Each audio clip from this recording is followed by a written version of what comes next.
Mi mujer me estaba llamando. Contigo perreando. Ozuna. Mi mujer me estaba llamando, pero yo no contesté. Porque ella estaba contigo. Okay. Hey guys, so today I'm going to be showing you some stretches that we're going to be using in our future workouts. Some new, some old, to really target the whole body, to really follow through with ACSM guidelines. We want to make sure we target every single major muscle and tendon group. So that includes the shoulder girdle, the chest, the neck, the lower back, the trunk, the hips, and the legs and ankles.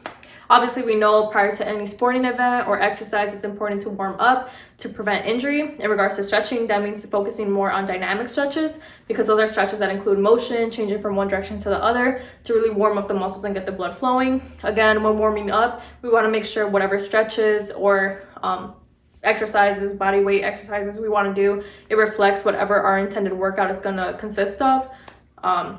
So for instance, runners prior to a meet, you want to probably do like some leg swings to really follow that motion of what the sprinter is going to do, or hurdler.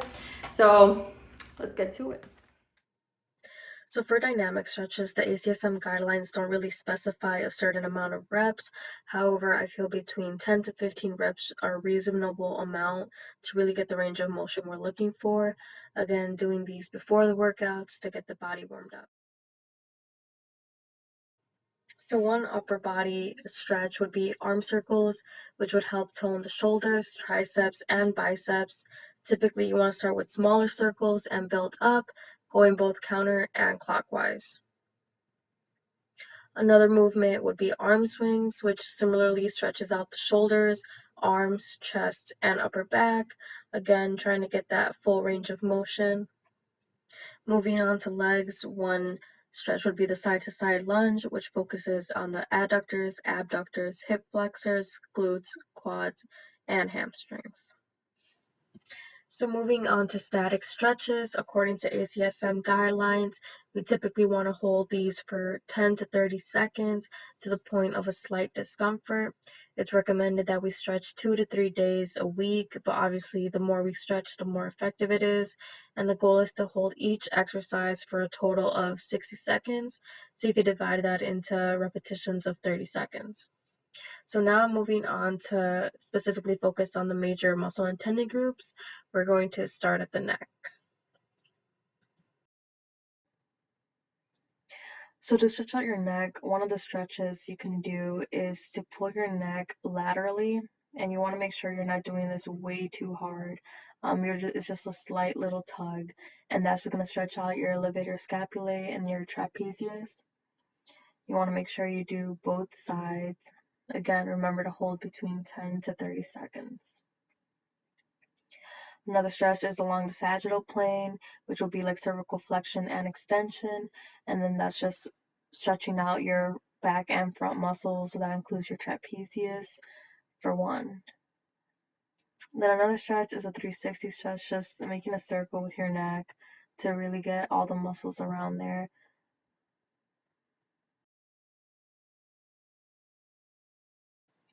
Moving on to the chest, one exercise we could do is a chest opener, where you simply clasp your hands together from behind and push your chest out. Again, this is stretching the pectoralis major and minor, and you want to hold it for 10 to 30 seconds. Another exercise would be a chest bow, where you go to a corner of a room and simply press your chest down with the help of your arms.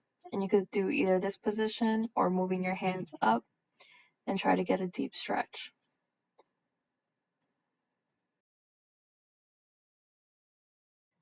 So moving on to the shoulder girdle, one of the stretches we could do is an extended child's pose, where you're on your knees and simply bowing down with your arms out. This would be stretching out your infraspinatus, teres major and minor, trapezius, and latissimus dorsi.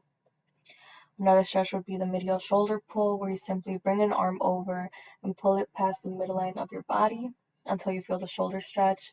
This would be focusing on the deltoid, the teres minor, and the supraspinatus. The next stretch would be an overhead triceps stretch, where you bring your elbow over and give it a slight tug with the opposite arm, and that would be stretching out your deltoid and triceps, again holding for 10 to 30 seconds.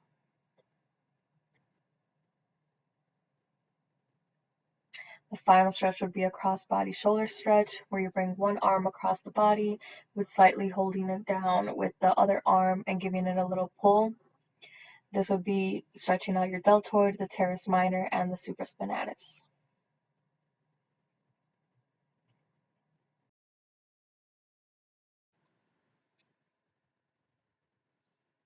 Moving on to the trunk, we have a medial trunk stretch. I don't know if this is really the name, but I'm just going with it, where you're basically in a child's pose and you bring your arm across the medial line of your body and you're stretching out your external and internal obliques. Another stretch everyone's pretty much familiar with is the cobra, where you're simply laying down and bringing your upper body up into a cobra position and you're stretching out your rectus abdominis.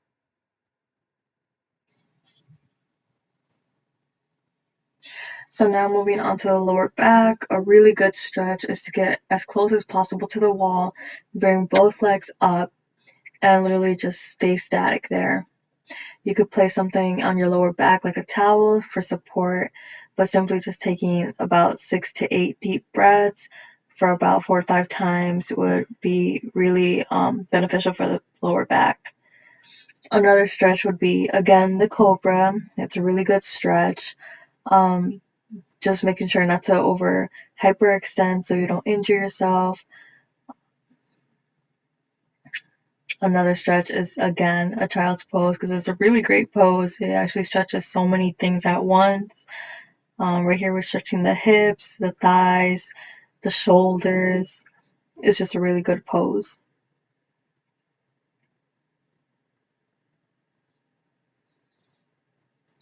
Next we have a supine roll, which is stretching out the piriformis.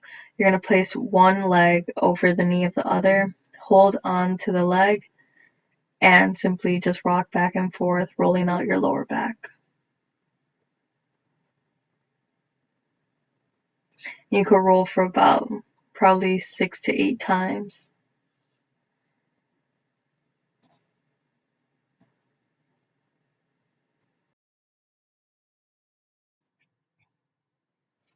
Now moving on to the hips, a good pose to start with is a frog's pose, where your knees and feet are turned out laterally, and you're trying to lower your pelvis as low as possible and holding that for 10 to 30 seconds. Another pose is a half lunge.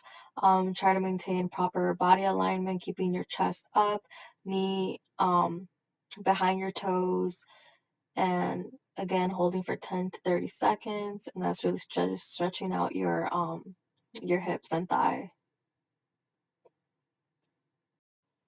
Another pose is the pigeon's pose, where you cross one leg in front and maintain one straight back, and you try to lower your upper body. This one's really good for stretching out your hip rotators, again holding for 10 to 30 seconds.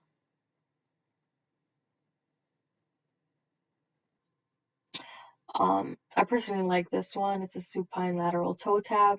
It's similar to the static wall stretch, but this time you're just lowering your legs side to side, trying to maintain the upright legs as straight as possible.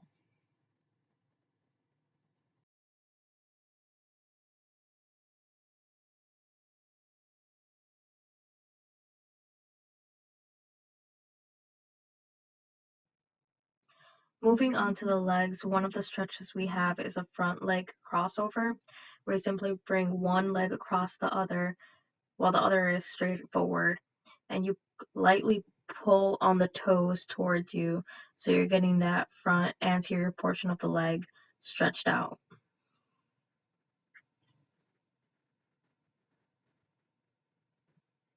Another stretch is a side lunge stretch. As I mentioned earlier, this is more of a dynamic stretch because we could just rock side to side, but it can also be used as a static stretch by simply holding it down, again for 10 to 30 seconds.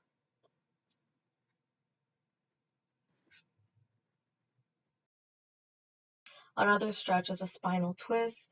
Right here, we're not only stretching the leg, but we're also stretching our spine, which is really cool. So to do this stretch, you want to have one leg cross over the other and simply push against it with the opposite arm.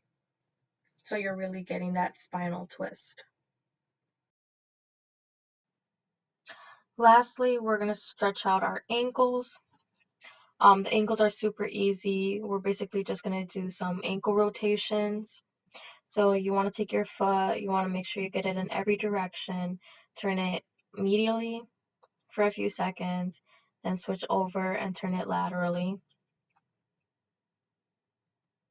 Switch it, and you could do a dorsiflex position and switch it out to plantar flex, and then simply go around in a circle.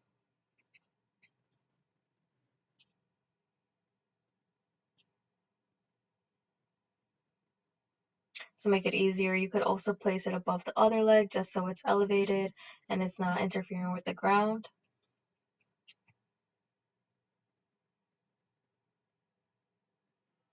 Again, just making sure you're trying to get that full range of motion. That is it, you guys. Thank you so much for watching. I hope this video was useful. Stay safe, and I'll see you soon.